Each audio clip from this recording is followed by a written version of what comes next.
أستغفر الله العظيم أستغفر الله العظيم أستغفر الله العظيم الذي لا إله إلا هو الحي القيوم وأتوب إليه. أعوذ بكلمات الله التامة من كل شيطان وهمه ومن كل عين لامه. لا حول ولا قوة إلا بالله العلي العظيم. عدد خلقه ورضا نفسه وزنة عرشه ومداد كلماته. بسم الله الرحمن الرحيم. السلام عليكم ورحمة الله وبركاته. إن الحمد لله نحمده ونستعينه ونستغفره ونعوذ بالله من شرور أنفسنا ومن سيئات أعمالنا. من يده الله فلا مضل له ومن يضلله فلا هادي له. أشهد أن لا إله إلا الله وحده لا شريك له وأشهد أن محمدا عبده ورسوله لا نبي بعده.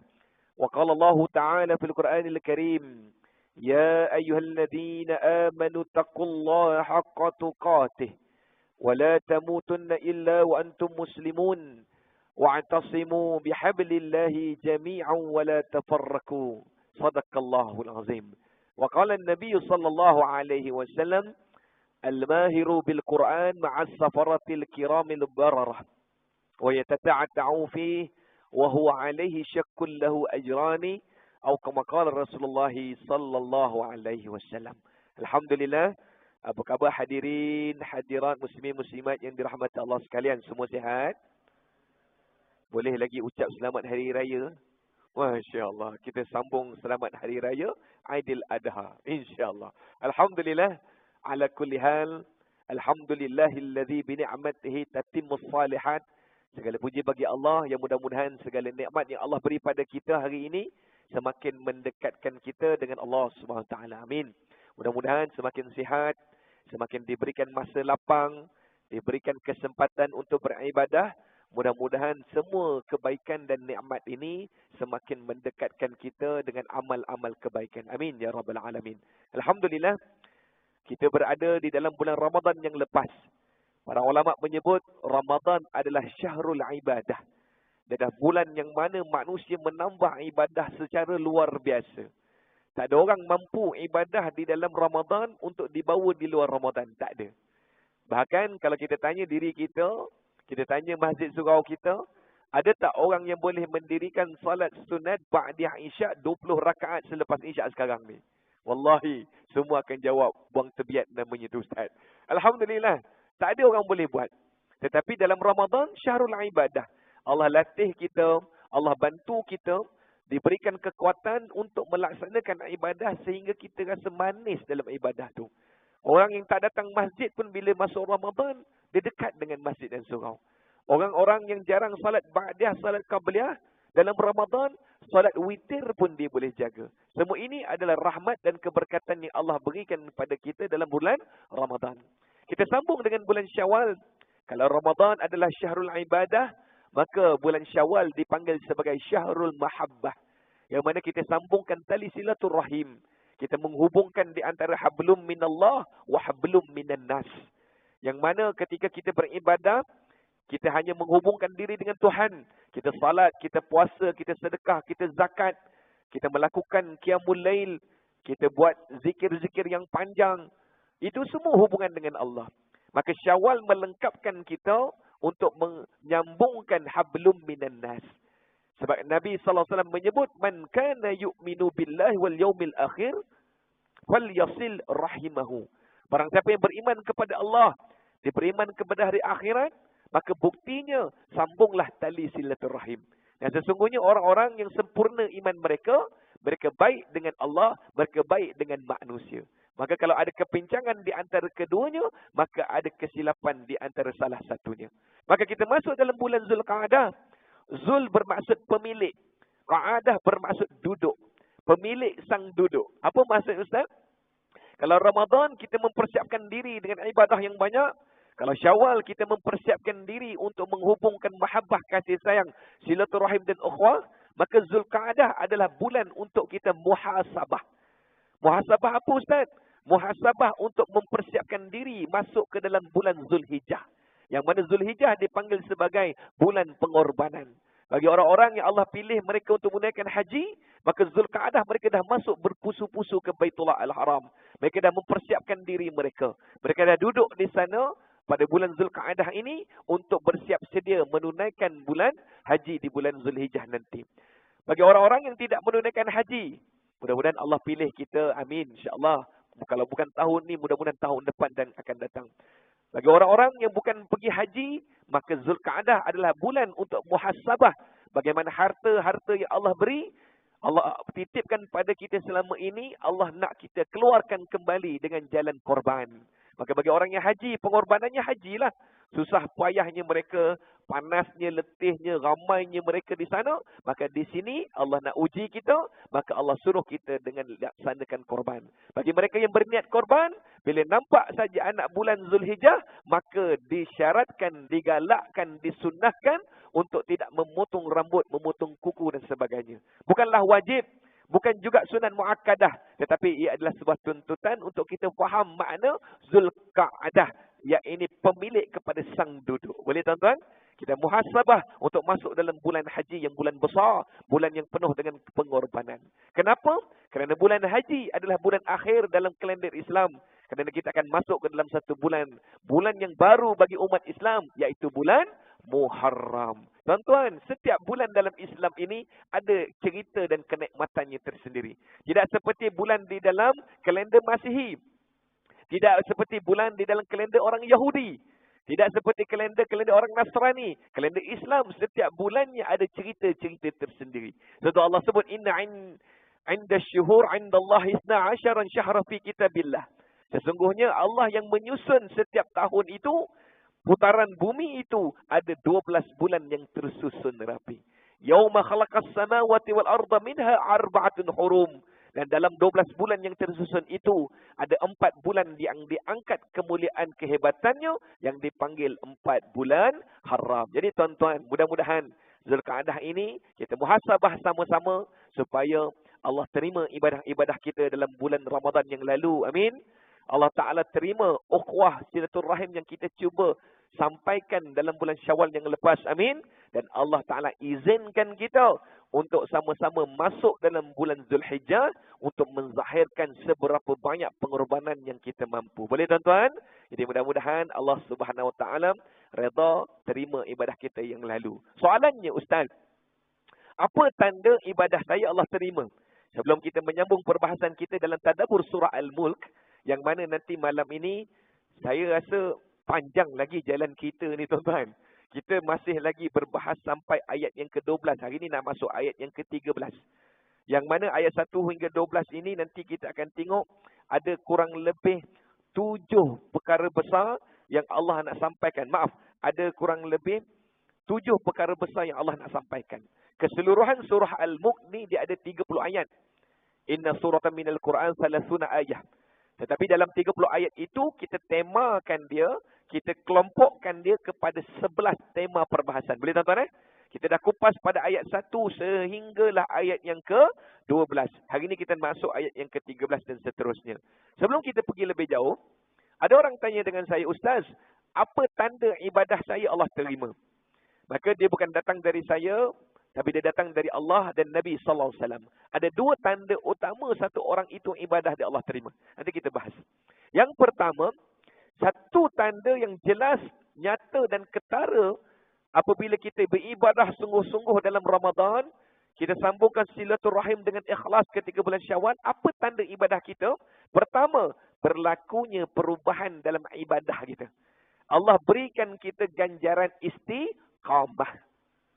Ketika kita mampu salat panjang-panjang dalam Ramadan, Allah bukan nak kita salat banyak-banyak di bulan Syawal, Zulqa'dah, Zulhijjah dan seterusnya. Tak. Allah tak minta pun. Sebab itu pensyariatan salat tarawih hanya dalam bulan Ramadan. Puasa wajib 30 hari hanya bulan Ramadan. Bulan Ramadan untuk melatih kita menzahirkan satu makna ni, iaitu istiqamah.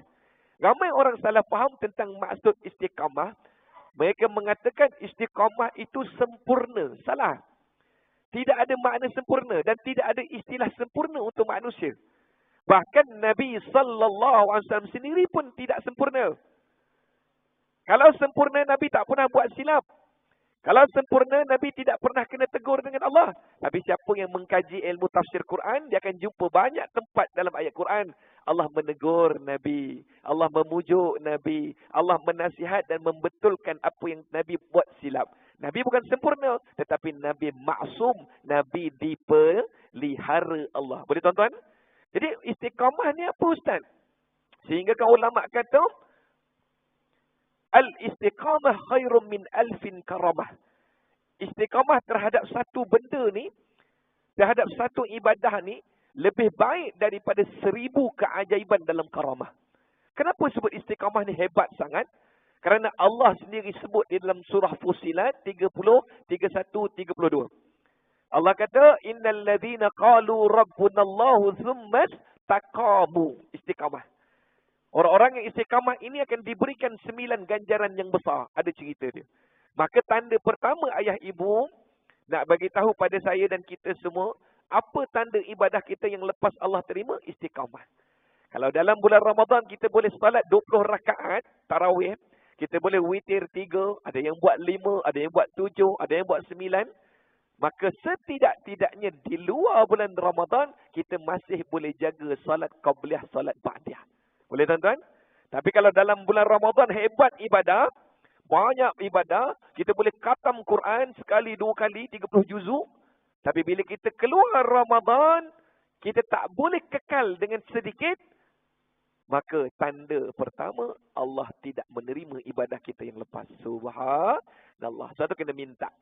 Kena minta pada Allah, dengan ibadah yang saya buat ini, wahai Allah, hadiahkan saya istiqamah. Apa doanya? Saya pernah ajar dulu. Doa Nabi kepada Sayyidina Mu'az. Ingat lagi?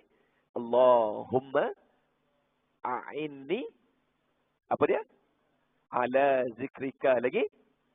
Wa syukrika lagi. Wa husni ibadatik. Semua hafal surah ayat tu? Tahu tak? Doa ini khas bila baca untuk minta istiqamah. Mu'az bin Jabal tanya Nabi, ya Rasulullah, ada tak doa boleh istiqamah? Istiqamah ni berat. Istiqamah ni bukan sempurna. Tapi istiqamah ni apa dia? Nabi kata, adumuha wa in qalla. Istiqamah tu maksudnya perbuatan yang kita buat berterusan meskipun sedikit. Kita berterusan continuously. Dia tak berhenti meskipun sedikit. Contoh, kita boleh istiqamah 4 rakaat lepas isyak. Tapi berpuluh tahun kita buat. Itu tanda ibadah kita Allah sedang terima. Kita boleh jaga qabliyah. Kita boleh jaga salat sunat fajar. Contoh, kita boleh baca Quran 1-2 muka surat sehari. Tapi tiap-tiap hari. Kita boleh baca 10 ayat setiap hari. Tapi tiap-tiap hari. Itu tanda pertama ibadah saya. Ibadah kita semua Allah terima. Amin. Amin insyaAllah. Tapi kalau Ramadan, dia boleh baca banyak-banyak. Tadarus panjang-panjang. Tapi bila dia keluar Ramadan, dia nak buka Quran pun dia malas. Dia nak ngaji pun dia rasa berat. Dia tengok Quran, senyum. Quran pun senyum balik kat dia. Itu tandalah bahawa Allah tak terima. Siapa sebut? Bukan saya sebut. Allah sendiri yang sebut. Ketika orang-orang yang aku terima ibadah mereka, maka akan aku berikan kemanisan dalam hadis qudsi. Aku berikan kemanisan dalam hati mereka. Halawatul iman. Sehingga mereka rasa lazat dengan ibadah-ibadah yang mereka buat. Subhanallah. Yang pertama apa dia? Istiqamah. Tak cukup satu. Kan saya sebut tadi. Nabi diutus sebagaimana Tuan Haji Zamri dalam salat tadi dia ada sebut. Perjalanan Nabi diutus Allah untuk apa? Huwallazi ba'atha fil ummiyina rasulan minhum. Yatlu alaihim ayatih. وَيُزَكِّيهِمْ وَيُعَلِّمُهُمُ الْكِتَابَ وَالْحِكْمَةِ ila akhir ayat. Nabi diutus, Nabi yang tak boleh membaca, yang tak boleh menulis, Nabi diutus untuk menyampaikan ayat-ayat suci Allah. Ayat-ayat suci Allah ni tentang apa? Tentang 3 benda. وَيُزَكِّيهِمْ tentang akidah. وَيُزَكِّيهِمْ tu maksudnya tazkiyah, membersihkan i'tiqad. Nabi diutus Allah untuk bawa manusia. Qum fa'anzir wa rabbaka fakabbir. Sedarkan manusia bahawa yang cipta langit, alam, bumi ini siapa? Allah. Yang hanya layak disembah, disujud siapa? Allah. Ini tugas pertama. Wa yu'allimuhumul kitab. Nabi datang diutus Allah untuk mengajarkan ilmu. Ilmu apa? Ilmu halal haram, ilmu wajib, sunat, harus, makruh. Ilmu apa? Ibadat. Macam mana nak buat solat? Macam mana nak ambil wuduk? Nabi datang. Macam mana nak kahwin? Macam mana nak nikah? Macam mana nak buat perjanjian? Macam mana nak berijab kabul? Macam mana nak hutang piutang? Macam mana nak zakat sedekah? Macam mana nak pusaka faraid dan sebagainya? Nabi diutus untuk dua. Boleh tuan-tuan? Yang ketiga, wal hikmah. Nabi datang untuk menyempurnakan tasawuf, iaitu akhlak yang sempurna. Dari ayat ini, berdasarkan hadis-hadis yang banyak, tanda kedua satu orang itu Allah terima ibadah dia apa? Yang pertama tadi apa? Tak dengar. Yang pertama apa dia? Ingatkan saya cakap seorang-seorang kat sini. Yang pertama apa tanda dia, tuan-tuan? Istiqamah. Istiqamah bukan sempurna. Jangan salah tafsir. Tak ada orang boleh sempurna. Kalau saya tanya malam ni, ada siapa yang dah khatam 30 juzuk Syawal lepas? Ada? Angkat tangan. Ada yang Zulkaadah ni dah khatam 15 juzuk dah. Tuan-tuan, tadarus pun kita tak buat, tuan-tuan. Betul tak? Tadarus Ramadan je. Mana tadarus Syawal? Mana tadarus Zulkaadah? Mana tadarus Zulhijjah? Tak. Tetapi bukan banyak yang Allah nak. Allah tahu kita ni lemah. Allah tahu umur kita pendek. Allah tahu kita tak sehebat umat dulu. Tetapi Allah minta satu je. Istiqamah. Sikit tapi konsisten. Kita sedekah sehari RM1. Tak banyak pun. Mungkin dalam Ramadan kita bersedekah banyak-banyak. Kita cari rumah anak yatim. Kita cari orang susah, fakir, miskin. Tapi di luar Ramadan, kita boleh sedekah RM1 sehari pun. Alhamdulillah, tanda pertama. Tetapi istiqamah ini melibatkan antara manusia dengan Tuhan. Maka tanda kedua yang kita sebutkan tadi, apa tanda Allah terima, Ustaz? Berlaku perubahan akhlak. Semakin baik, semakin lunak, hatinya semakin bersangka baik dengan orang. Dia tak ada hasad, tak ada dengki. Dia semakin mulutnya tak celupa. Mulutnya yang dulu outspoken, sekarang inspoken. Contoh. Dulu kalau cakap main lepas, sekarang cakap dia hati-hati. Dulu kalau nak bersangka buruk, main sebarang dia nak bersangka buruk. Bila berlaku perubahan akhlak kita, itu tanda Allah sedang menerima ibadah kita. Sebab itu ayah-ayah ibu, bila kita faham antara tiga perkara yang dibawa oleh Nabi, akidah, ibadah dan akhlak, baru kita faham inilah kesempurnaan yang Nabi tunjuk. Sebab itu Nabi SAW pernah sebutkan dalam sebuah hadis yang panjang. Nabi kata apa? Ukuran keimanan satu orang itu terzahir pada dirinya akhlak dan peribadi. Akhlak dan peribadi macam mana yang terzahir, Ustaz? Pada lisan dia. Kalau lisan dia suka kecilkan hati orang, walaupun dia solat tahajud banyak, sebenarnya ibadahnya tak ada nilai di sisi Allah. Na'udzubillah. Kalau lisannya suka merendahkan orang, suka untuk mencari lemah orang, maka hebat mana pun ibadah dia di tengah malam, tak akan berguna di hadapan Allah SWT. Satu matlamat dalam ibadah bukan hanya hablum minallah. Tapi dalam ibadah itu, hablum minan nas. Kita nak belajar maafkan orang. Nak belajar sangka baik pada orang. Nak belajar untuk tidak cerita buruk orang. Nak belajar untuk tak nak fikir pasal lemah orang. Nak belajar macam mana nak sentiasa bersangka baik dengan orang. Nak jaga lisan dengan orang. Tak kecilkan hati orang. Benda ni tuan-tuan kita tak sedar. Kita ingatkan ibadah itu hanya hubungan dengan Allah. Rupanya dengan manusia lagi berat, tuan-tuan. Sebab itu Nabi SAW kata, akmalul mu'minina imanan. Seorang mukmin yang sempurna iman dia. Akmal, sempurna. Akmalul mu'minina imanan. Hadis Sahih Bukhari Muslim. Orang mukmin yang paling sempurna iman dia siapa? Ahsanuhum khuluqa. Satu orang yang paling baik akhlak dan peribadinya. Subhanallah. Dapat sesuatu, tuan-tuan? Jadi kita doa banyak-banyak. Mudah-mudahan ibadah yang kita buat, ubah diri kita jadi lebih baik. Amin. Satu, saya selalu, saya kata maaf saya selalu tegur. Bukan tegur lah, kita sama-sama muzakarah. Kita ni, ya Jazmi contoh. Belum jadi orang masjid. Muka kita manis, tengok semua orang. Tapi bila kita jadi orang masjid, muka kita semua berubah jadi macam malaikat maut, tuan-tuan. Pasal muka tak utuh senyum, tengok orang pun gini. Budak muda datang pakai seluar jin, ada baju kepala tengkorak gini. Tengok, tuan-tuan, siapa kita? Jangan ambil kerja Tuhan. Jangan buat kerja syaitan. Tuan-tuan. Allah ni maha baik. Siapa pun datang pada dia sambut. Tapi kita yang selalu bersangka buruk. Saya pernah depan mata tuan-tuan. Saya tak nak sebutlah masjid mana. Saya tak kuliah lah. Free saya tengah bermusafir. Saya berhenti satu solat masjid. Kebetulan saya masih berada dalam sekitar kawasan lah. Jadi saya nak solat jamak takdim. Saya singgah dulu maghrib masa tu. Sedih kesian kita. Ada satu orang lelaki. Soalnya saya ada cerita lah. Cerita ni Tuan Haji Mazin. Cerita dekat Masjid Taman Sikluang. Saya kata. Ketika saya masuk saya nampak ada satu orang.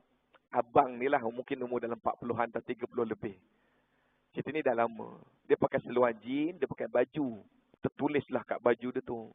Aku cinta padamu. Masya Allah kan. Adalah gambar-gambar kan. Yalah kita ustaz. Kita tahu hukum. Kita tahu apa boleh, apa tak boleh. Cuma, di sebalik ilmu yang kita tahu, ada sesuatu yang lebih tinggi dari ilmu, iaitu adab dan akhlak. Sebab itu, al-adab, al-ilmu qabla, ilmu selepas adab. Adab dulu, baru datangnya ilmu. Tapi ramai hari ini orang ada ilmu, tapi dia tak ada adab. Tuan-tuan hati-hati. Dalam surah Al-Mu, Allah tegur benda ni. Subhanallah. Ketika itu, saya pun belakang dia lah. Sebab dia dah datang awal dan satu. Jadi kita pun dah iqamah, kita terus masuk. Saya belakang dia, belakanglah beberapa sisi belakang. Saya tak sangka, saya terkejut sangat. Datang satu orang pakcik lah saya rasa. Tuan-tuan, tolong jangan buat macam ni tuan-tuan. Nanti orang kata anak murid siapa? Ustaz Zuhairi juga yang kena tuan-tuan. Datang satu pakcik meluru kat sebelah saya. Dia mencelah. Dia pergi kat brother tadi. Dia pergi cekak leher tengkuk. Dia tarik ke belakang tuan-tuan. Allahu Akbar. Saya masa tu tak pakai jubah lah. Saya pakai baju raihan, seluar. Jadi pakcik tu mungkin dia tak perasan. Sebelah dia ni Ustaz Zuhairi tuan-tuan. Kalau saya macam ni mungkin dia perasan. Ustaz segan dia nak tegur. Tapi dia perasan dia tertengok muka saya. Muka dia berubah. Brother tu malu dia. Keluar terus pergi saf paling belakang sekali. Tuan-tuan, ya. Dari segi ilmu betul. Orang yang layak pada saf yang depan ni adalah orang yang berpakaian bersih, sempurna. Tidak ada benda yang makruh yang dia bawa. Tapi tuan-tuan, kadang kita tak sedar. Perbuatan-perbuatan ini semakin menjauhkan manusia dengan rumah Allah. Bukan salah orang yang tak pergi masjid. Kadang-kadang maaf teguran untuk saya. Dia salah pada diri kita yang telah berada di dalam rumah Allah itu sendiri. Beradab tuan-tuan itu lebih mahal. Dan adab itu adalah penzahiran daripada penerimaan ibadah di sisi Allah Subhanahu wa ta'ala. Sebab dalam surah Al-Mu Allah tegur pasal akal, fikirlah. Allah tegur pasal apa yang kau lihat, tengoklah. Allah tegur pasal apa yang engkau dengar, dengarlah. Kerana semua itu akan mempengaruhi iman, yakin. Semua itu akan mempengaruhi akhlak dan adab pada diri kamu. Dan ini yang kita nak sampaikan dalam masyarakat. Bila kita semakin dekat dengan Allah, semakin dekat dengan rumah Allah, sewajibnya kita semakin baik dengan siapa tuan-tuan? Dengan manusia. Sebab Allah ketika memuji orang yang masuk syurga, Allah tak kata sebab tahajud dia. Allah tak kata sebabkan sedekah dia yang banyak. Allah tak kata disebabkan oleh dia hafal Quran. Atau dia ahli ilmu. Dia boleh kupas dia Quran dan hadis, tak. Tapi Allah sebut banyak kali dalam Quran. Banyak tempat dalam surah. Allah kata orang yang masuk syurga itu Allah letakkan adab dan akhlak. Contoh Allah kata wasari'u ila maghfirah. Wasari'u ila maghfiratin min rabbikum. Wa jannatin arduha as-samawatu wal-ard. U'iddat lil muttaqin. Sesungguhnya orang-orang yang bersegera di kalangan orang bertakwa itu, mereka sentiasa mencari jalan dengan segera untuk mendapatkan keampunan Allah. Mereka mendapatkan keridhaan Allah. Dan Allah mempersiapkan syurga yang luas-luasnya untuk mereka. Allah kata, siapakah mereka? Alladzina yunfiquna fis sarra'i wad dharra. Jadi orang-orang yang memiliki ciri suka, sifatnya pemurah. Pemurah sini bukan pemurah duit, pemurah harta, tak. Dia pemurah dari segi segalanya. Boleh tuan-tuan? Contoh mudah, saya tanya diri saya, kita semua. Kalau kita jumpa berselisih dengan orang yang kita kenal, kita sebut apa? Assalamualaikum. Dan kalau kita berselisih dengan orang tak kenal, bagi salam tak? Kain salam. Tak ada je kita salam tuan-tuan. Ini bukan geng aku ni. sombong. Padahal tahu ni orang Islam, betul tak? Dan kan Nabi kata, sebarkan salam. Itu menjadi asbab dakwah. Tapi sebab dia bukan geng masjid karyah kita lalu selisih bahu sekalipun, tak bagi salam. Betul tuan-tuan? Alladzina yunfiquna fis sarra'i wad dharra. Dia pemurah. Dia memberi apa saja yang dia ada dalam keadaan senang atau dalam keadaan susah. Kalau dia berharta, hartalah dia beri. Kalau dia orang pemurah dengan ilmu, maka ilmulah yang diberi. Faham maksud saya tuan-tuan? Allah tak berhenti di situ. Allah sambung lagi. Apa kata Allah? Wal kaziminal ghaiz. Orang-orang yang nanti masuk syurga ni, siapa dia? Orang-orang yang boleh menahan sifat amarah dalam diri mereka. Dia boleh tahan. Orang buat dia sabar. Orang kutuk belakang dia, sabar. Orang hina-hina dia kat belakang, redha, sabar. Wasbir ala ma yakulun, sabar je lah. Sebab dia buat kerana siapa? Allah. Ni syurga ni mahal ni untuk orang yang boleh menahan amarah dia. Tak cukup menahan amarah, Allah kata lagi. Pertama, pemurah. Yang kedua, boleh tahan marah. Yang ketiga, wal'afina 'anil nas. Dia boleh maafkan orang lain. Oh, ini bukan senang, tuan-tuan. Bila kita tengok ciri-ciri ini, ada Allah sebut tahajud. Ada Allah sebut perang fisabilillah. Tak ada, Allah tak sebut. Allah sentuh pasal akhlak. Bila kita makin faham Quran, Allahu Akbar. Patutlah ketika Aisyah radhiyallahu ta'ala anha ditanya oleh Anas bin Malik, wahai ummahatul mukminin, wahai Aisyah, ibu kepada seluruh orang beriman, kaifa khuluqan nabi? Kaifa khuluqin nabi sallallahu alaihi wasallam? Bagaimana akhlak nabi kami? Aisyah radhiyallahu ta'ala anha jawab pendek je. Ya Anas, kana khuluquhul Quran. Wahai Anas, akhlak nabi kamu itulah seindahnya Al-Quran. Allahu Akbar. Yang tidak ada bengkang-bengkoknya. Al-Quran itulah Nabi sallallahu alaihi wasallam. Yang tidak ada cacat celanya Quran, itulah akhlak Nabi sallallahu alaihi wasallam. Sebab itu ada para ulama sebut, sebagaimana di dalam kitab Tafsir Muttaqin Profesor Abdul Lahir Abdul Syukur rahimahullah taala, dia kata apa? Ketika kita membuka helaian lembaran Quran, sebenarnya kita bukan hanya melihat kalam Allah, ayat-ayat suci Allah. Tapi bila kita membuka Quran, sebenarnya kita sedang melihat akhlak baginda Nabi sallallahu alaihi wasallam. Semua sekali, Allahu Akbar. Dapat sesuatu tuan-tuan? Dua perkara kita jaga sama-sama. Pertama, istiqamah. Yang kedua, perubahan akhlak kita makin baik. Saya pernah jumpa ada orang yang pergi haji, balik haji. Dulu memang orang kampung takut dengan dia. Sebab dia kalau cakap ni garang, cakap lepas, bengkeng lah, pemarah. Orang tegur anak dia, dia serang balik tuan-tuan. Lawan tetap, pandai tuan-tuan jawab, lawan tetap lawan. Korang orangnya. Mungkin je lah dia pun pencin orang kerja uniform yang garang-garang ni tuan-tuan.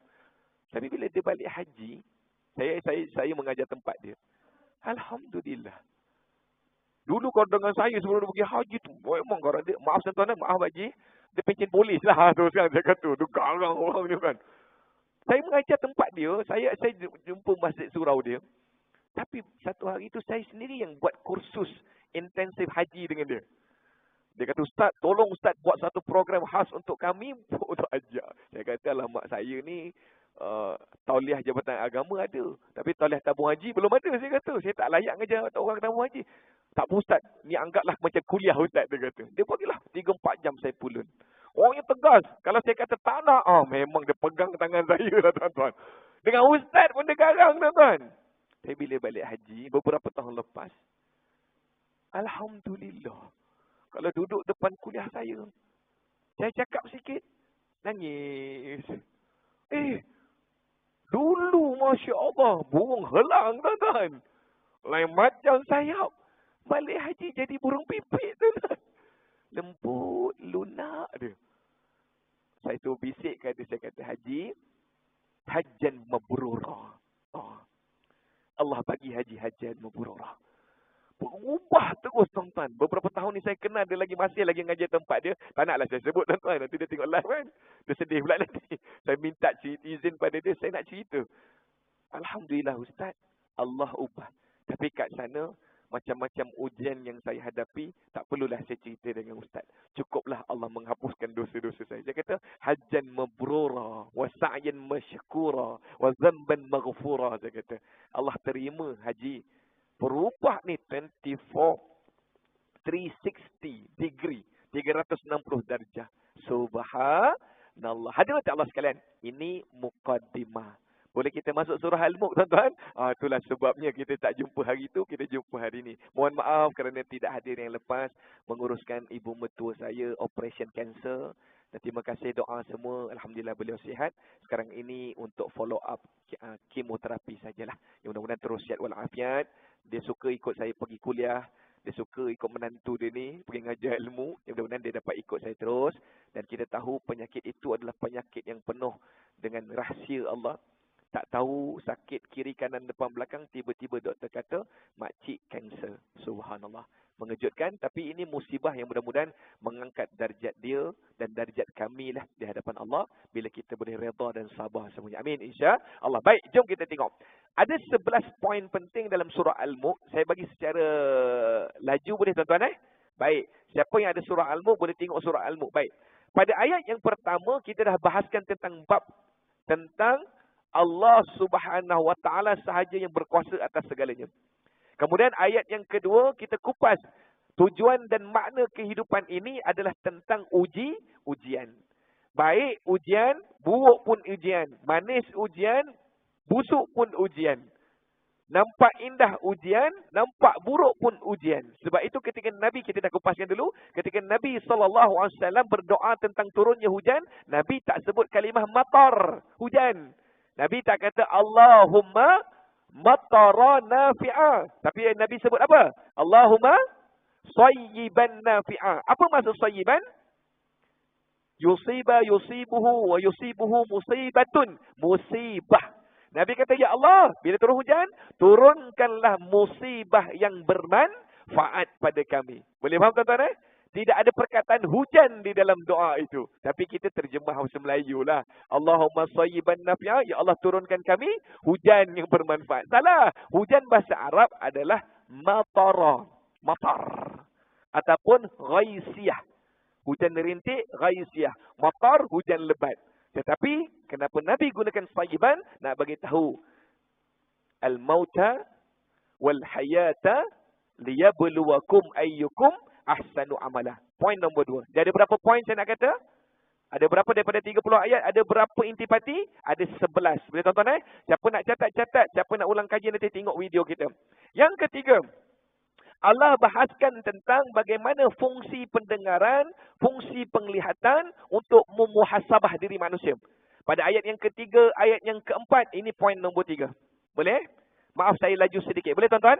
Baik. Poin nombor 1 apa tadi? Tentang Allah yang maha berkuasa segalanya. 1. Tabarakallazi biyadihil mulk. Wa huwa ala kulli syai'in qadir. Tak ada siapa yang boleh berkuasa, tak ada siapa yang boleh memiliki Allah. Poin nombor 2 apa dia? Hidup baik atau buruk, indah atau celaka, semuanya ujian. Faham benda ni? Allah Ta'ala cara dia sayang hamba dia bukan bagi kemudahan. Tapi Nabi kata, idza ahabballahu 'abdan ibtalahum. Allah bila dia sayang hamba dia bagi ujian. Itu terbalik tuan-tuan. Kita sayang anak, kita tak nak anak kita sakit, tak nak anak kita demam, tak nak anak kita kena gigitnya nyamuk. Tapi Allah punya cara sayang lain. Idza ahabballahu 'abdan ibtalahum. Allah bagi ujian pada kita. Ayah, ibu yang datang kuliah malam ni, kuliah baik ke buruk? Dengar majlis ilmu baik ke buruk? Majlis ilmu pun musibah. Saya ngajak ibu, saya ngajak ayah-ayah depan ni. Baik ke buruk? Saya mengajar depan ayah-ayah ni pun musibah. Musibah macam mana? Yang baik atau buruk. Semua nikmat dari Allah Subhanahu Taala. Boleh jelas tuan-tuan? Yang ketiga, ayat 3 dan 4. Allah Ta'ala cerita tentang fungsi lihat, fungsi dengar, fungsi berfikir.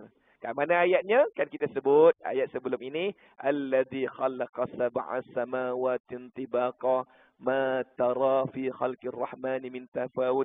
Kemudian ayat seterusnya, tsummarji'il basara karrataini yanqalib ilaikal basaru khasi'an wa huwa hasir. Allah nak bagi tahu, sebut sama-sama. Al-yakin ma ra'athu ainuka wal iman ma sami'athu udhunuka. Ini perbahasan poin 3. Apa yang kita tengok, yang kita lihat, ia menambah yakin. Tapi apa yang kita dengar, ia menambah iman. Boleh tuan-tuan Ayah tengok saya, yakin tak saya orang baik? Pada sepandangan mata nampak baik. Tapi satu hari dengar perangai saya yang sebenar. Sekarang berubah tak keyakinan? Yes, berubah keyakinan. Faham maksud saya? Maka sebab tu kita tak melihat neraka. Kita tak melihat syurga. Tapi kita percaya tak? Kita yakin ke kita beriman? Kita yakin ke kita beriman? Yes, perkara gaib kita bukan yakin. Kita beriman dengannya. Kita tak pernah tengok soal jawab dalam kubur. Tapi kita beriman. Kat mana iman tu? Sebab kita dengar daripada Al-Quran dan hadis baginda Nabi sallallahu alaihi wasallam. Berapa poin tuan-tuan? 3. Dah azan belum? Belum lagi. Yang keempat, jom pergilah jauh sikit. Ayat yang kelima. Allah SWT nak ceritakan cara untuk menambah keimanan kita adalah dengan melihat langit dan bumi dia. Inna fi khalqis samawati wal ardh wa ikhtilafil laili wan nahar. Allah berikan siang dan malam. Allah berikan pertukaran antara gelap dan terang. Allah berikan di antara adanya perubahan timur ke barat, barat ke timur. Kenapa? Supaya bertambah keimanan manusia. Ayat yang keberapa Ustaz? Ayat kelima. وَلَقَدْ زَيَّنَّا السَّمَاءَ الدُّنْيَا بِمَصَابِيحَ وَجَعَلْنَاهَا رُجُومًا لِلشَّيَاطِينِ وَأَعْتَدْنَا لَهُمْ عَذَابَ السَّعِيرِ. Pada ayat ini Allah nak fokus. Langit-langit yang ku hias ini bukan suka-suka aku hias, tapi aku nak tunjuk kehebatan aku. Tapi berapa ramai orang yang tengok langit sebut subhanallah. Berapa ramai orang yang tengok langit dan bumi melihat masya Allah. Allah nak ajar kita. Poin nombor 4 selesai. Dah kupas panjang lebar sebelum ni. Kita pernah kupas kan? Ingat lagi ke tak? Ke lupa? Kalau lupa jujur je lah lupa. Jujur je tuan-tuan. Tak apa, saya ulang kaji. Dalam Quran Allah sebut lihat dengan 3 perkataan berbeza. Ingat lagi tak? Ingat lagi? Yang pertama yang paling rendah sekali apa? Basar. Dia naik step kedua. Lihat dalam Quran. Dia kalimah apa? Oh, macam mana Ustaz? Basar, lihat zahir. Nazara, lihat dengan ilmu. Tapi ada satu lagi kalimah lagi tinggi. Sebut sama-sama. Ra'a. Satu Allah gunakan perkataan tu. Thummarji'il basara karrataini yang qalib ilaika kan? Allah suruh lihat dengan 3 cara. Ada orang melihat dengan basar. Dia melihat luar sahaja. Suatu ada orang dia melihat Quran pada sudut mata basar. Mata zahir saja. Dia tak rasa kenikmatan Quran itu. Dia baca Quran, khatam. Baca Quran, khatam. Tapi ada orang dia melihat Quran dengan konteks nazara. Wal yanzur ahadukum man yukhalil. Dia melihat dengan merenung, memahami, mentadaburi, menghayati. Itu yang datangnya lah lazat bila baca Quran. Boleh tuan-tuan? Ada orang dia salat, sekadar salat. Ini basar. Zahir saja. Tapi ada orang salat dengan penuh tertib, dengan penuh khusyuk, dengan penuh tawaduk, dengan penuh tuma'ninah, nazara. Tapi ada satu lagi label. Sebut sama-sama. Alam tara ara'aita. Kalimah ra'a ini untuk para nabi. Apa dia? Bukan melihat dengan ilmu lagi. Kita nazara. Tapi ra'a, orang yang Allah dah buka hijab dia. Nabi SAW ketika duduk dalam memberi khutbah, Allah buka mata Nabi melihat apa yang berlaku di antara syurga dan neraka. Subhanallah. Nabi bagi khutbah, Allah buka ra'a Nabi. Nabi dah nampak apa yang berlaku di yaumil mahsyar.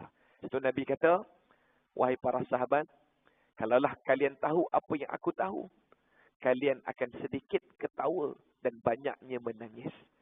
Kenapa Nabi banyak nangis? Allah buka mata Nabi, nampak syurga, nampak neraka, nampak akhirat, nampak yaumil mahsyar. Subhanallah. Boleh tuan-tuan Baik, kita sambung lepas azan. Kita cuba masuk pada poin 4 dan seterusnya. Insya Allah. Dah berapa poin dah saya bagi? 1, 2, 3, 4 sampai ayat 5. Next kita akan bagi kejap lagi. Insya Allah sambung selepas azan. Boleh ke? Insya Allah. Baik. Ke nak berhenti sekarang? Saya okey je tuan-tuan. Ustaz ni, kalau dia beri izin ceramah 15 minit pun dia paling suka tuan-tuan. Sama je. Tapi kerana ilmu, 15 minit tu tak cukup untuk kita. Subhanallah. Qul hadza wa astaghfirullahal azim li wa lakum insyaallah.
لا حول ولا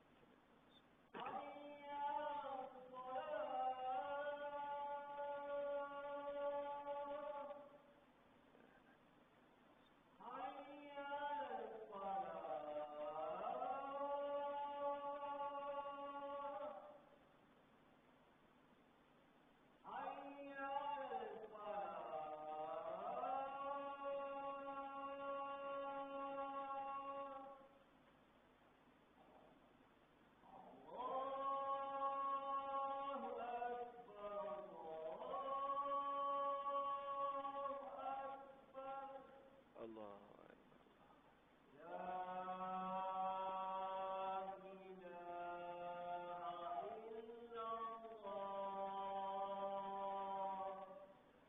لا إله إلا الله محمد رسول الله. اللهم رب هذه الدعوة التامة والصلاة القائمة آت سيدنا محمد الوسيلة والفضيلة والشرف والدرجة على الرفيع وبعث مقام محمود الذي وعده إنك لا تخلف الميعاد.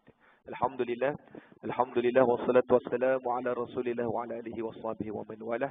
InsyaAllah hadirin hadirat muslimin muslimat yang dirahmati Allah sekalian, kita sambung sedikit lagi tadabbur kita di dalam surah Al-Mulk sebagaimana Nabi sallallahu alaihi wasallam sebutkan, yang mana surah ini akan menjadi pelindung dan penyelamat untuk kita sehingga Allah Subhanahu wa taala mengampunkan dosa-dosa orang-orang yang menjaga surah ini.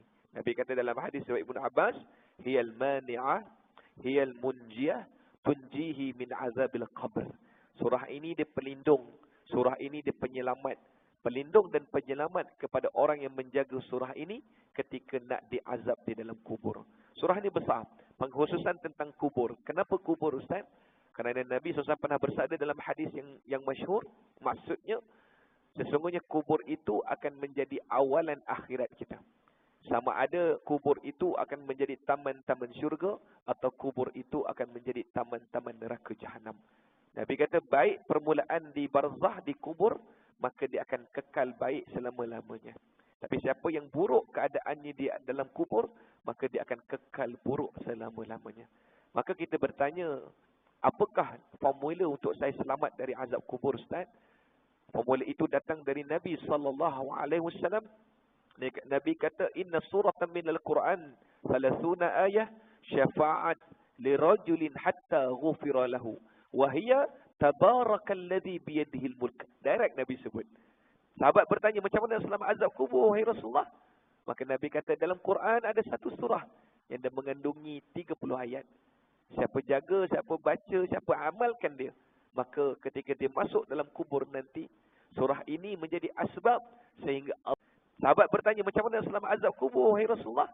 Maka Nabi kata, dalam Quran ada satu surah yang dia mengandungi 30 ayat. Siapa jaga, siapa baca, siapa amalkan dia, maka ketika dia masuk dalam kubur nanti, surah ini menjadi asbab sehingga Allah mengampunkan semua dosa-dosanya. Allahu Akbar. Bila kita teliti 30 ayat ini, ayah ibu, kita tak jumpa perkataan kubur pun. Yang kita jumpa satu perkataan maut lah, mati. Tapi tak ada kubur pun kat situ. Sepatutnya surah pasal kubur ni, baiklah ambil surat Takasur, betul? Direct sebut kubur. Alhaakumut takasur hatta zurtumul. Pandai, hafal ayat tu. Maqabir, sebut perkuburan. Bukan kubur lagi, kubur-kuburan. Tapi surah Al-Mulk tak. Rupanya bila kita kupas dengan ilmu tadabbur dan tafsir, Allah nak menyampaikan 11 perkara tadi tu. Yang siapa dapat 11 perkara ni, dia jaga dalam hidup dia, insya-Allah selamat alam barzah, selamat akhirat kekal abadin. Amin. Insya-Allah. Baik, poin kita nombor 5. Nombor 5 ini poinnya daripada ayat 6 hingga ayat yang ke-12. Dia panjang sikit. Daripada kalimah walil ladzina kafaru bi rabbihim azabu jahannam wa bi'sal masir idza ulqu fiha sami'u laha shahiqan wa hiya tafur takadu tamayyazu minal ghaiz. Ayat tu sampailah ayat yang ke-12, innal ladzina yakhshawna rabbahum bil ghaibi lahum maghfiratun wa ajrun kabir. Kita dah kupas tuan-tuan. Siapa yang ada lembaran yang dekat Masjid Negeri Johor ni, dia ada Quran kan? Poin 1 hingga poin 5 ada pada lembaran pertama tu. Selesai. Boleh tuan-tuan? Sekarang kita nak pergi lembaran kedua ni. Baik, lembaran yang pertama sampailah poin nombor 5. Allah nak cerita tentang bagaimana menakutnya neraka jahanam dan apa yang disebut oleh orang-orang yang masuk neraka Jahanam. Ini fokus ni. Supaya wa'iyadzubillah min zalik, pada ayat ini nak beritahu.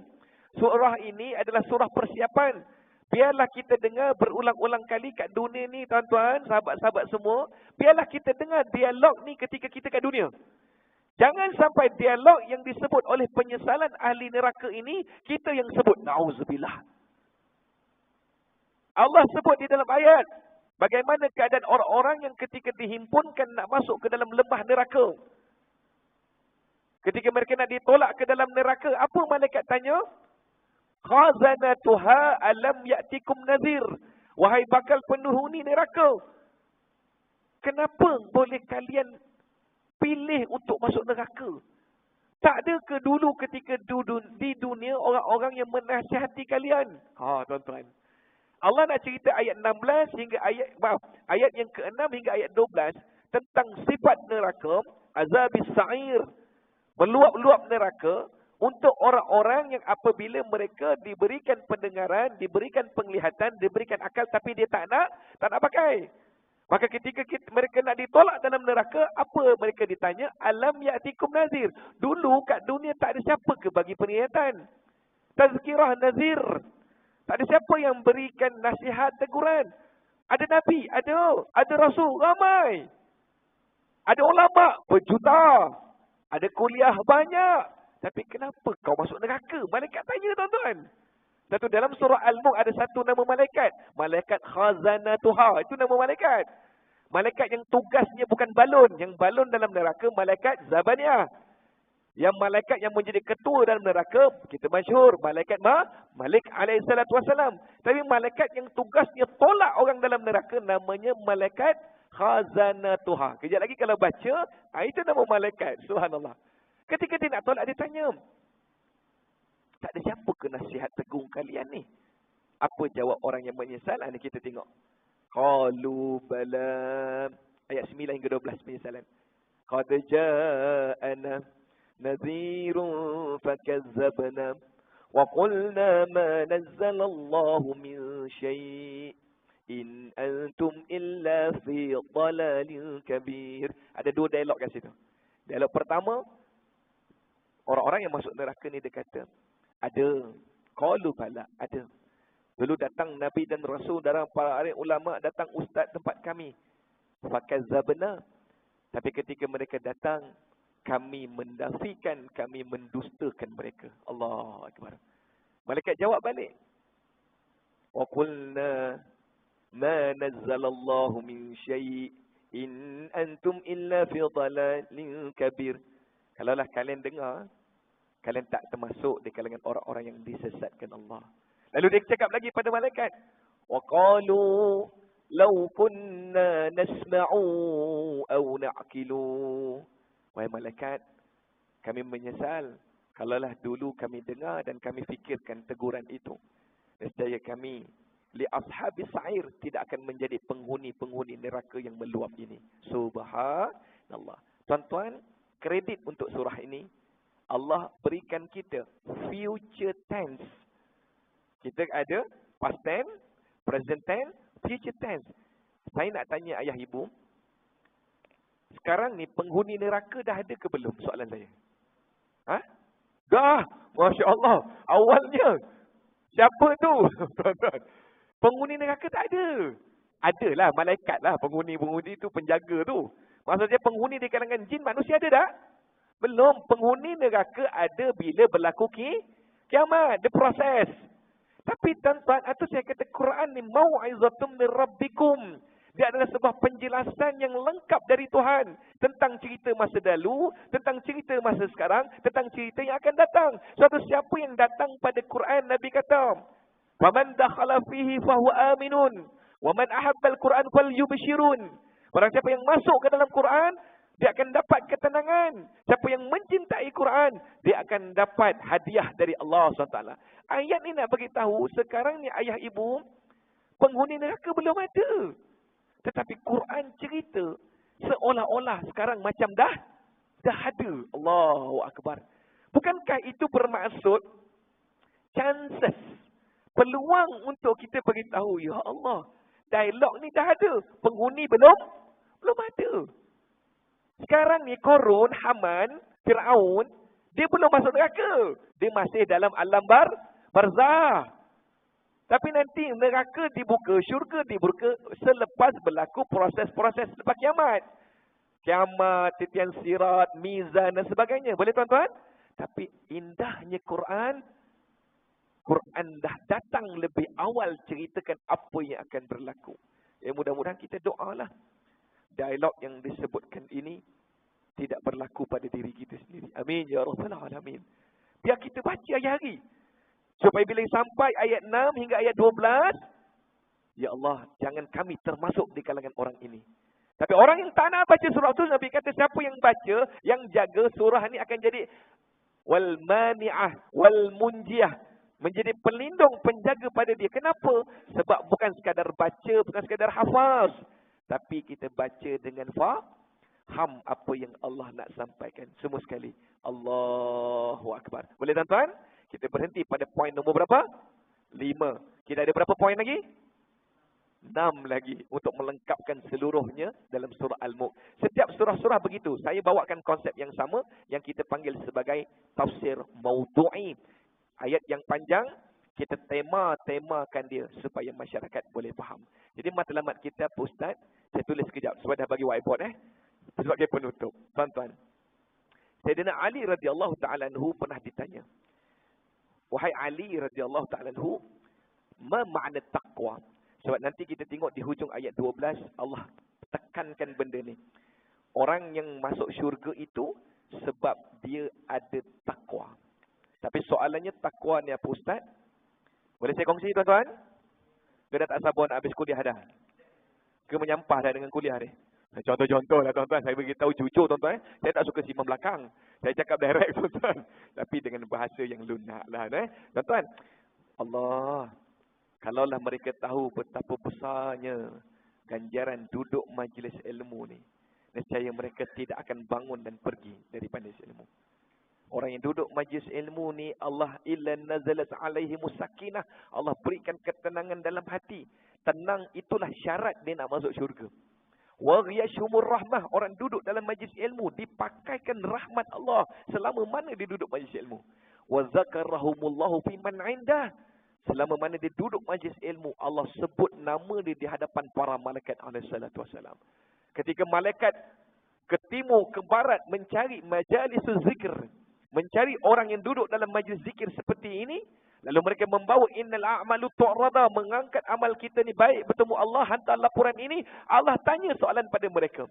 Wahai malaikat, malaikat subuh dan malaikat asar, mereka bertukar jadual kan? Malaikat petang, malaikat malam. Wahai malaikat, apa yang mereka sedang buat? Wahai Allah, sesungguhnya ketika kami terbang, kami berjalan daripada timur ke barat, barat ke timur, kami menemukan ada orang yang berhimpun di dalam rumah engkau, wahai Allah. Mereka duduk di dalam majalisul zikr, majalisul ilmi. Mereka duduk dalam majlis ilmu. Mereka menyebutkan tasbih, tahmid dan takbir kepadamu, ya Allah. Allah dengar. Kemudian Allah tanya lagi, wahai malaikat, selama mereka duduk dalam majlis ilmu itu, apa yang mereka minta padaku? Tuan-tuan, soalan sekejap. Allah bertanya pada kita, bukan Allah nak jawapan. Allah tanya pada malaikat, bukan Allah tak tahu. Allah ni tahu. Soalan dalam Quran, as-soal al-istibham al-inkari. Allah bertanya untuk kita berfikir. Allah bertanya kepada malaikat sebagai tugasan, bukan sebab Allah tak tahu. Tanpa malaikat pun Allah tahu apa kita buat. Betul tuan-tuan?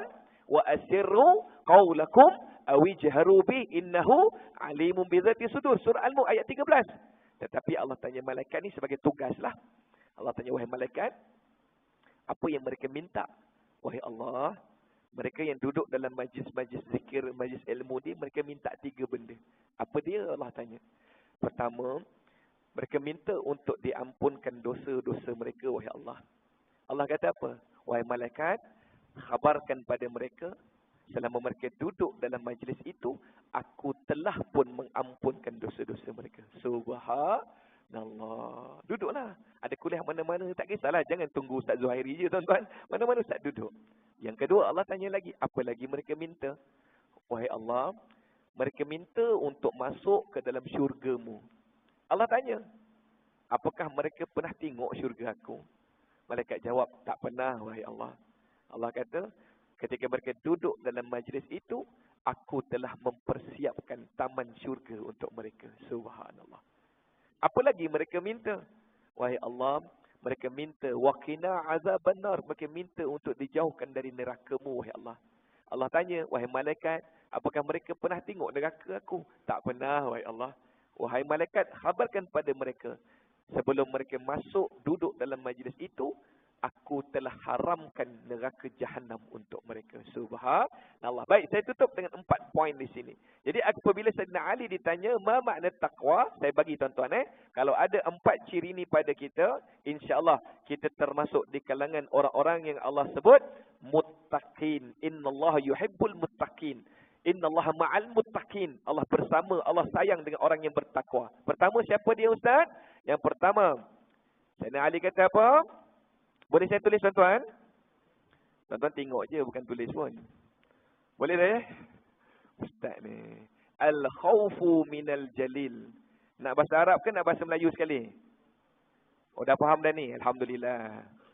Dah faham Belum. Pertama, orang yang bertakwa tu Sayyidina Ali kata, dia mesti ada perasaan takut dan malu dengan Allah. Al-khasyati wal-haibah. Pertama apa dia? Ada rasa takut dan malu. Satu ulama tasawuf kata apa? Takut dan malu ini adalah sayap orang beriman. Dan kepalanya adalah cinta kepada Allah.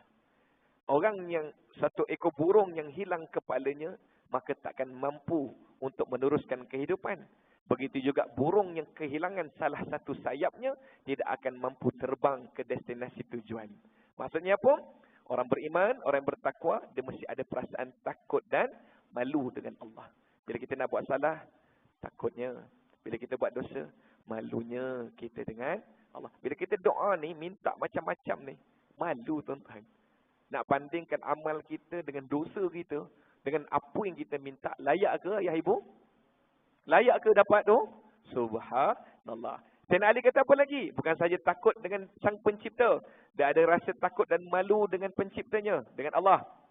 Yang kedua, Sayyidina Ali kata apa? Sebut sama-sama. Wal amalu. Whiteboard baru ni best lah tuan-tuan.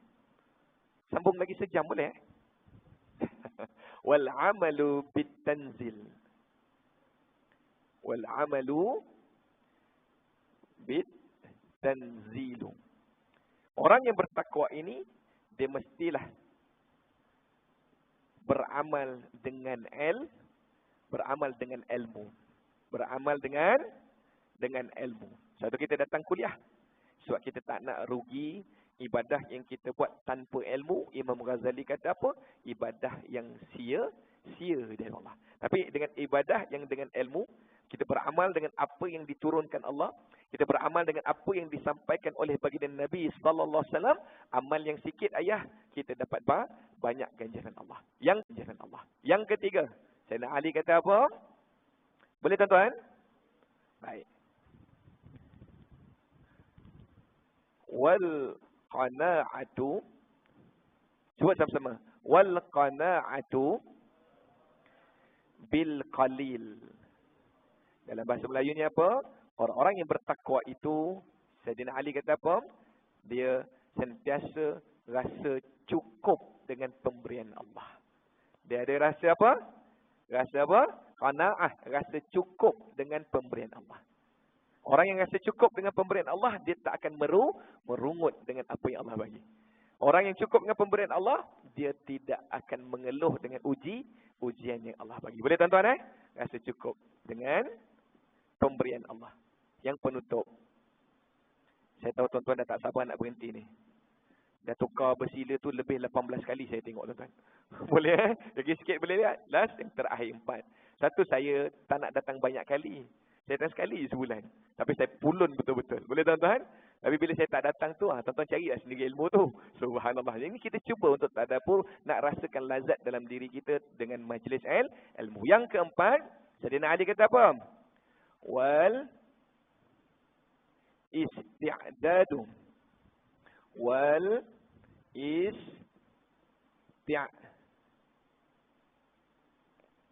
isti'dadu. Wal isti'dadu. Isti'dadu liyaumil rahil. Liyaumir rahil. Cuba sama-sama. Wal isti'dad liyaumi ar-rahil. Orang-orang yang bertakwa itu, apa dia yang keempat, Ustaz? Nanti tuan-tuan ambil gambar. Sentiasa bersedia dengan akhirat. Subhanallah. 4 kunci takwa yang disebutkan di dalam surah Al-Mulk ini. Mudah-mudahan kita termasuk di kalangannya yang Allah janjikan banyak kelebihan untuk orang yang menjaga dirinya. Sehingga kan Allah kata, Innallah ma'al muttaqin. Aku akan bersama dengan mereka. Subhanallah. Aku akan menjadi penolong mereka. Aku akan menjaga mereka. Aku sayang mereka. Aku masukkan mereka ke dalam syurga aku yang kekal abadi. Amin. Amin ya Rabbal Alamin. Mudah-mudahan apa yang kita kongsikan ini terlalu sedikit untuk disampaikan pada ruang masa yang terakhir ini. Ada rezeki kita jumpa lagi. Amin. Ada rezeki kita kupas lagi. Kita fahami ayat-ayat suci Al-Quran. Sehingga kita rasa Quran ini jelas tempat untuk kita mengadu, berbicara dengan Allah Subhanahu wa ta'ala. Ayah, ibu, Allah tunggu kita untuk buka Quran dan baca dengan faham. Allah tunggu kita untuk kita renung ayat-ayat ini, untuk refleksi dengan diri kita. Allah rindu, tuan-tuan. Allah rindu dengan kita. Bila lagi? Jangan tunggu masa. Kita tak tahu bila lagi kita akan hidup atas dunia ini. Kesempatan yang ada, datanglah majlis ilmu, datanglah cari guru-guru untuk tambah ilmu kita, sehingga ibadah yang kita buat ini rapi dengan ilmu-ilmu yang dipelajari. Amin ya Rabbal Alamin. Segala yang baik, yang indah semua dari Allah. Kalau ada terkasar bahasa saya, mohon maaf atas bicara saya yang lemah ini. Segala kekurangan daripada kelemahan diri saya sendiri. Ada sikit kita jumpa lagi insya-Allah. Dan mudah-mudahan Allah redha kita semua. Dan Allah masukkan nama-nama kita dalam senarai ahli syurganya. Amin ya Rabbal Alamin. A'udzu billahi minasyaitonir rajim. Bismillahirrahmanirrahim. Alhamdulillahi Rabbil Alamin. Wassalatu wassalamu ala asyrafil anbiya'i wal mursalin. Wa ala alihi wa sahbihi. Allahumma ya muqallibal qulub. ثبت قلوبنا على دينك طاعتك. اللهم أرنا الحق حقا وارزقنا اتباعه وأرنا الباطل باطلا وارزقنا اجتنابه. Ya Allah, ya Tuhan kami, wahai Tuhan yang maha membolak-balikkan hati kami, Kau tetap teguhkan hati kami di atas landasan agama-Mu ya Allah, agar kami terus ikhlas dan istiqamah sehingga akhir hayat kami ya Allah. Ya Allah, jangan Kau palingkan hati kami sesudah Engkau berikan kami hidayah-Mu ya Allah. Jangan Kau sesatkan kami sesudah Engkau berikan kami, ya Allah. Kami serahkan hidup dan mati kami, segala urusan, ikhtiar dan tawakal kami semata-mata kepada-Mu, ya Allah. Allahumma Rabbana taqabbal minna salatana, wa siyamana, wa qiyamana, wa takhashu'ana, wa ta'abudana, wa tammim taqsirana, ya Allah, ya Arhamar Rahimin. Wa sallallahu ala Sayyidina Muhammad, wa ala alihi wa sahbihi, wa baraka wa salam, walhamdulillahi Rabbil Alamin. Taqabbalallahu minkum. Kita tutup dengan tasbih kafarah dan surah Al-Aswanakallah.